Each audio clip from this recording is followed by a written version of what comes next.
కామారెడ్డి జిల్లా జుక్కల్ నియోజకవర్గం నుంచి వచ్చినాము. నేను అక్కడ ఎస్సీసీఎల్ చైర్మన్ గా ఉన్నా. మళ్ళీ మా జుక్కల్ నియోజకవర్గం నుంచి సీనియర్ లీడర్లు, సీనియర్ కార్యకర్తలు అందరూ, ఎక్స్ జడ్పీటీసీలు, సర్పంచులు, మార్కెట్ కమిటీ ఎక్స్ చైర్మన్లు అందరం కలిసి జుక్కల్ నియోజకవర్గం నుంచి వచ్చినాము. మా బాధ చెప్పుకోవడానికి వచ్చినాము. ఈ రోజు జుక్కల్ నియోజకవర్గంలో మా పరిస్థితి ఏంటంటే మా ఎమ్మెల్యే పెడుతున్న ఇబ్బంది వల్ల ఈ రోజు మేము పిసిసి అధ్యక్షులు గారికి చెప్పుకోవడానికి మేము గాంధీ భవన్ కి వచ్చినాము. అక్కడ మా పరిస్థితి ఎట్లుందంటే ఎవరైతే బీఆర్ఎస్ బీజేపీలో ఎవరైతే తిరిగినారో వాళ్ళకే ఎక్కువ ప్రిఫరెన్స్ ఉన్నది. ఎవరైతే కాంగ్రెస్ పార్టీ జెండా మోసినామో మొన్నటి వరకు జెండా మోసిన అంతా పక్కకున్నారు. ఇప్పుడు ఎవరైతే ఎమ్మెల్యే పక్కకంతా బీఆర్ఎస్ బీజేపీలు అంతా వాళ్ళకే తీసుకొని మా ఎమ్మెల్యే నడుస్తున్నాం. మా బాధ చెప్పుకోవడానికి ఇక్కడ వచ్చినాం మేము. ప్రజెంట్ ఇప్పుడు ఇక్కడ ఏంటంటే మా కాంగ్రెస్ కార్యకర్తలకు అందరికి పక్కన పెట్టిండు. ఎవరైతే బీజేపీలు టీఆర్ఎస్ ఉన్నారో వాళ్ళని పెట్టుకుని ఎంబడి తిరుగుతున్నాడు. ఈ రోజు ఏంటంటే మా నియోజకవర్గంలో ఇసుక ఉంది, మొత్తం ఇసుక మాఫియా నడుస్తుంది. అక్కడ 5 లక్షల టన్నుల ఇసుక అమ్ముకున్నాడు. మరి ఇంకో విషయం ఏంటంటే ఎంపీ ఎలక్షన్ లో కూడా బీజేపీ అయినటువంటి అభ్యర్థికి సపోర్ట్ చేసినాడు. మళ్ళీ కళ్యాణ లక్ష్మి చెక్కులు కూడా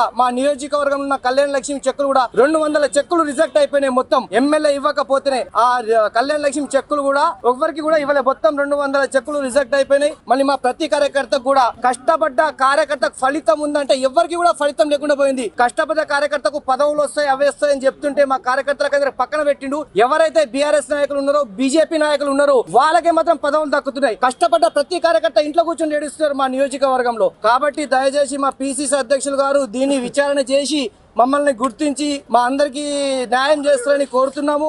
మరి ఇంకో విషయం ఏంటంటే నియోజకవర్గంలో భయప్రాంతులకు గురి చేస్తున్నారు. ఏంటంటే మీరు ఏమన్నా నకరాలు విక్రాలు ఇట్లా మా మాట గీత దాటితే మీ పైన కేసులు పెడతాం అనే ఉద్దేశంతో సస్పెండ్ చేస్తామని చెప్పేసినట్టు అందరికి ఇచ్చేస్తున్నారు. ఏమన్నా అంటే క్యాంప్ ఆఫీస్ కి రమ్మంటాడు. క్యాంప్ ఆఫీస్ కు పోయిన తర్వాత కూడా అక్కడ కూడా కలవడు, కింద వెయిట్ చేయమని చెప్పండి. ఒంటరి పోతూ అంటారు కదా, ఒంటరిగా రాజ్యం నడిపిస్తారు. ఆ విధంగా రాజ్యం నడిపిస్తున్నారు. కార్యకర్తలు అంతా ఎవరైతే జెండా మోసినామో వాళ్ళకందరికి పక్కన పెట్టి. ఇంకో విషయం ఏంటంటే జుక్కల్లో 15 సంవత్సరాలు కాంగ్రెస్ పార్టీ లేకుండే, అక్కడ 15 సంవత్సరాలు లేదని ప్రతి కార్యకర్త మేము కష్టపడితే అక్కడ మాజీ ఎమ్మెల్యే గంగారాం గారు కూడా ఇండిపెండెంట్ వేస్తుంటే మా కార్యకర్తలు అందరూ పోయి మేము పాదాభివందనం చేసినాం. సార్ మీరు ఇండిపెండెంట్ వేయొద్దు, మీరు ఇండిపెండెంట్ వేస్తే మళ్ళీ మా పార్టీ ఇక్కడ జుక్కల్లో రాదు, దయచేసి ఒక్కసారి గమ్మున కూర్చుని అంటే మేము అందరం పోయి పాదాభివందనం చేస్తే మా మాజీ ఎమ్మెల్యే గంగారాం నాయకులు కూడా గమ్మున కూర్చున్నారు. సరే కాంగ్రెస్ పార్టీ లేదు కదా, ఈసారి కాంగ్రెస్ పార్టీ రాని అని చెప్పేసి ఆయన ఊరుకున్నారు. అయినా కనుక ఇండిపెండెంట్ వేసి ఒక 5,000 ఓట్లు తీసుకొని ఉంటే ఈ రోజు కాంగ్రెస్ పార్టీ కూడా రాకుండే. అక్కడ గెలిచిందే 1000 ఓట్లతో. కాబట్టి మేము అంతా కష్టపడి గెలిపించుకుంటే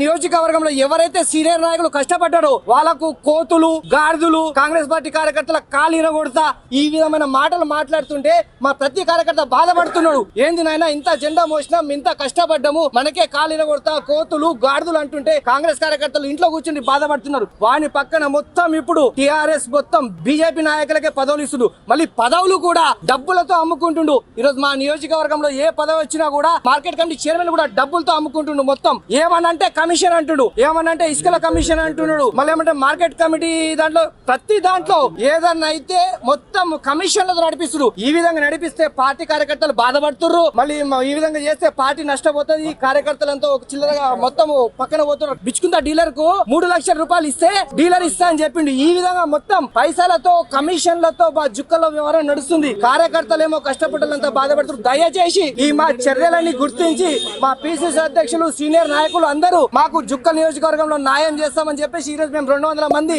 ఎంపీటీసీలు జడ్పీటీసీలు ఎక్స్ చైర్మన్లు అందరం విండో చైర్మన్ మెంబర్లు అందరూ కలిసి వచ్చాం. దయచేసి పిసిసి అధ్యక్షుల వారు మరి సీనియర్ నాయకులు మాకు న్యాయం చేస్తామని కోరుకుంటున్నాం. నమస్కారం.